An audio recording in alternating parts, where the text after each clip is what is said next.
Hey guys, well it is time for some final analysis. It is about 1 o'clock Eastern right now. First games are getting ready to begin for the afternoon. Packers playing the later afternoon game, 4:25 here, 3:25 Central. And I've been up since 3 o'clock in the morning, guys. I think my body was telling me I wanted to be awake and up and working on Packers stuff when 12 hours to game time rolled around, and that's exactly what happened. I was doing a video for our Patreon page, which we have. I will list the website in the comments below, actually in the See More, so that you can go to that if you'd like to check it out. We have a lot of deeper, more in-depth stuff, and then also some football basics, lots and lots of good content that we're doing there to help us achieve our goals. And if you want to partner up with us, become a patron. But today it is getting so close, and I felt like this was going to be the longest day ever, and then I get up at 3 o'clock in the morning and all I can think about is Packers versus Seahawks. This morning, well, last night perhaps, word came out that Bulaga is not expected to play today, and that's a big concern. We've talked about this in the past. He's been kind of the wild card on an offense that we expect to be a dominant offense and to have a very solid offensive line. Now, Bulaga being out would mean that probably Kyle Murphy, Jason Spriggs going to be playing next to Jari Evans, and we saw what happened with those couple of guys in the preseason, and quite honestly, it was not pretty. You know, Jason Spriggs, a guy that a lot of us wanted to see kind of take that leap, he seemed to take a leap backwards, and it does not have Packer Nation comfortable. Now Barkley on the IR list, and Kyle Murphy probably one of the best candidates to take over the role for this game. I don't think it's a disaster, but I think it could be. I mean, I think we've got to, I've said from the beginning, I want to see the Packers throw the ball around. We're going to have to be successful, I think, in the short passing game. We talked a lot about the 12 personnel, but either out of the 12, even the 11 personnel, I think we need to spread Seattle out. We need to manipulate the defense. We need to spread them out to the edges, and we're going to have to throw the ball early, I believe, to be able to come back with some draw plays and get Ty Montgomery going a little bit later, and perhaps go no huddle or muddle huddle and hurry up and try to wear this Seattle Seahawks defense out. They're an aggressive defense. Everybody's been talking about that. Everybody's been talking about their front four. But guess what, guys? Getting the ball out is one of the best things to tire out a really good front. And I expect to see a lot of 8 in the box right off the bat. And if the Packers throw over that, they can begin to manipulate that defense. Along with that, I believe we can tire them out. Remember, this is the first game of the season. Offense having the advantage when they know the play call. And I think the Packers can take advantage of no huddle, perhaps start to move down the field, begin to force the Seahawks to split, just to edge their splits just a little bit. And whether it be through the 12 personnel or an 11, we've got plenty of matchup problems, because if you look at the Seattle defense, yeah, they got a great front four. It's pretty good linebackers. Probably the linebacker core isn't the best that we'll see, but after Richard Sherman, their cornerback group is not too scary when you've got an offense that includes Jordy Nelson, Devontae Adams, Randall Cobb. No Geronimo Allison this time around. He'll be serving his suspension. But even Trevor Davis and Jeff Janis. Jeff Janis has come up big at times in big games in the past. He's looking to have a bigger role this season. And add to that Martellus Bennett, Lance Kendricks, and Richard Rodgers. I think we should have the firepower to find a mismatch.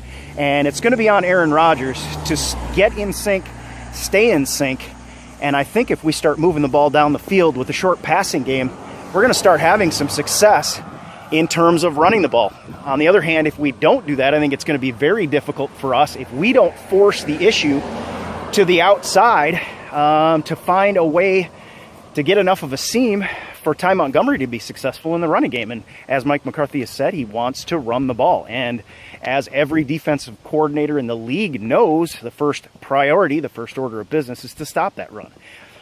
So that's where, for me, one of the keys to the game in the final analysis is that short passing game. I know they got some great safeties. I didn't mention their great safeties also.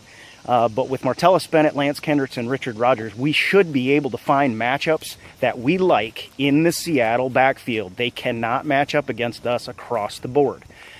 So that's it for the offense. Now, the defense, to me, in the final analysis, I know a lot of people would say it's going to come down to pressure, but I think even in light of the pressure, even talking about the pressure, I think it has to do with where the pressure is going to come from.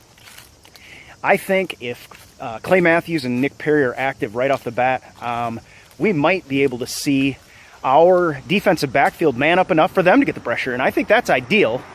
But I suspect that the Packers are going to need to bring the rush and the pressure also from the defensive backfield in this game to have success. Little smaller, faster guys that Russell Wilson can't outrun. I mean, this is a fast, mobile, elusive quarterback.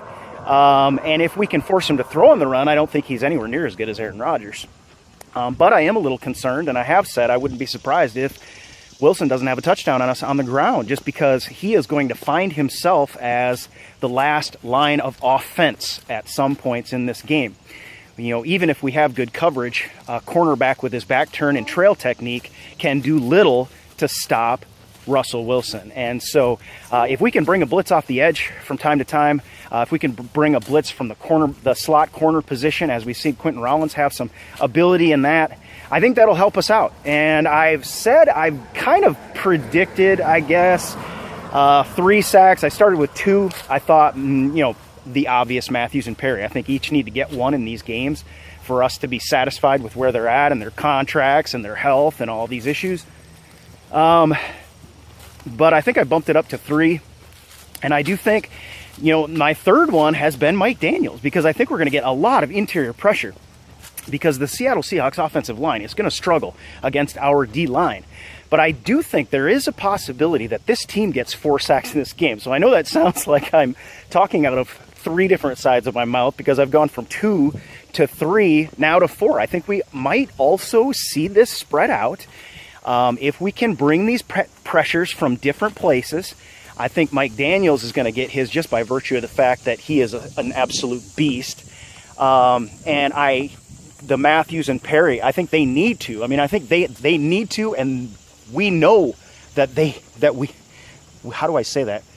They know that we need them to get a sack a game, roughly a sack a game. They're not going to get 1 every game, but they need to be in double digits by the time the season is over for everybody to be satisfied with our pass rush. Add to that, though, what I saw against the Eagles and the fact that I think this Packers team, now that we're healthy in the defensive backfield, just for starters, but also have added Kevin King, added some speed, added some length, added some height, added some size, I think we're going to get some sacks out of the defensive backs.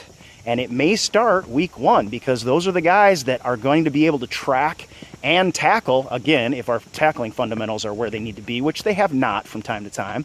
But they're going to be the guys that are going to be able to spy and tackle Russell Wilson when things start to break down. So those are kind of my final thoughts for the game. Finally, I guess I should talk about special teams too.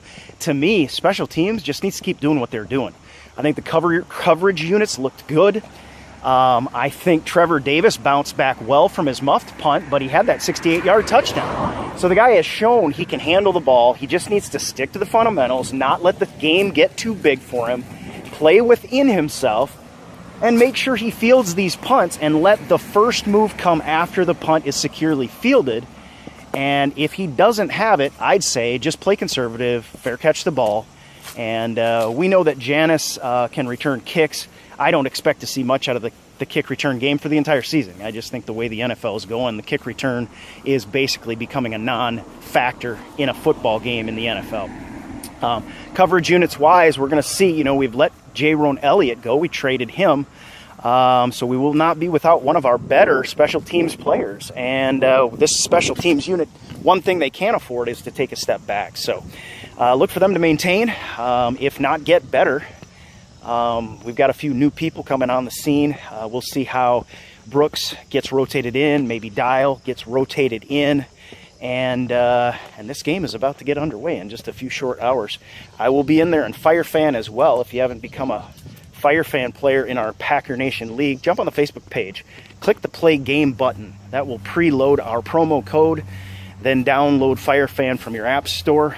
Jump in, search Leagues, and type in Packer Nation, and you'll see our logo. Jump on in. We've got one of the best trophies out there that we give out, the Precious. It's a giant, beautiful ring with a big G on it and the year on it and GPN on it, and it's fairly coveted, so we'd love to see you on there as well. All right, guys, let me know what you think in the comments below. Be sure to check out our Patreon page. We've got deeper, more in-depth analysis that we're doing there, along with a lot of other things that we're going to build. We will see you probably shortly before game time. If you jump on my Facebook live show, I'll see you a half an hour before game time. Go Pack. Packer Nation worldwide.